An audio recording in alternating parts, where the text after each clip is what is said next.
Hi viewers, welcome to our channel enrich your English. ఈరోజు parts of స్పీచ్లో last అయినటువంటి interjection గురించి introduction ఇచ్చుకుందామండి. ఇంటర్జంక్షన్ కాదండి, చాలామంది ఇప్పటికీ పెద్దవాళ్ళు కూడా పొరపాటున బై మిస్టేక్ అది వస్తూ ఉంటుంది. ఇంటర్జంక్షన్ అనకూడదు, దాన్ని ఇంటర్జెక్షన్ అంటాం. అంటే మనలో ఉండేటటువంటి ఫీలింగ్ని వ్యక్తపరిచేటటువంటి పార్ట్ ఆఫ్ స్పీచ్. అయ్యో నా డబ్బులు పోయినాయి, ఇప్పుడు అయ్యో ఏంటండి, అది ఇంటర్జెక్షన్ అనమాట. ఎగ్జాంపుల్కి చెప్తున్నాను.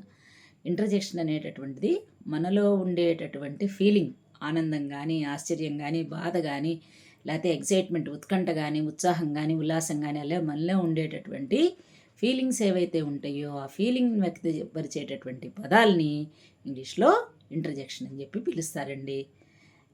For example, O I thought it is right, అక్కడ ఓహెచ్ఓ, అక్కడ ఆశ్చర్యార్థకం ఉంటుంది పక్కన, అది interjection. Alas I lost my purse, అక్కడ అలాస్ అనేటటువంటి పదము ఏంటండి, ఇంటర్జెక్షన్.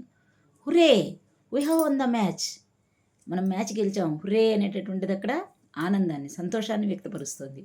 సో ఈ అలాస్, హురే, ఓ ఈ పదాలన్నీ కూడా ఇంటర్జెక్షన్స్ని పిలుస్తారండి. ఇప్పటిదాకా నేను ప్రతిరోజు ఈ పార్ట్స్ ఆఫ్ స్పీచ్ గురించి బ్రీఫ్ ఇంట్రొడక్షన్ ఇచ్చాను.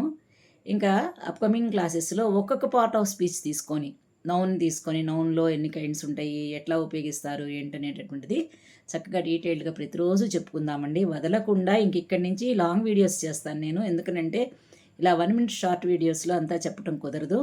సో నా ఛానల్ని మీరు ప్రమోట్ చేసి అవసరమైన వాళ్ళు ఖచ్చితంగా వీటిని ఫాలో అయ్యి చక్కగా మీరు కనుక ఇంట్రెస్ట్ చూపిస్తే కనుక నేను బోర్డు తీసుకొని బోర్డు మీద మొత్తం ఎక్స్ప్లెయిన్ చేసి ఎక్సర్సైజెస్ కూడా ఇస్తానండి. మీకు కుదిరినప్పుడు మీరు వీడియో ఫాలో అయ్యి రాసుకొని నాకు కనుక కామెంట్స్లో పెడితే తప్పకుండా నేను ఏమన్నా మీకు కావాలంటే అడ్వైస్ కూడా చేయగలుగుతానండి.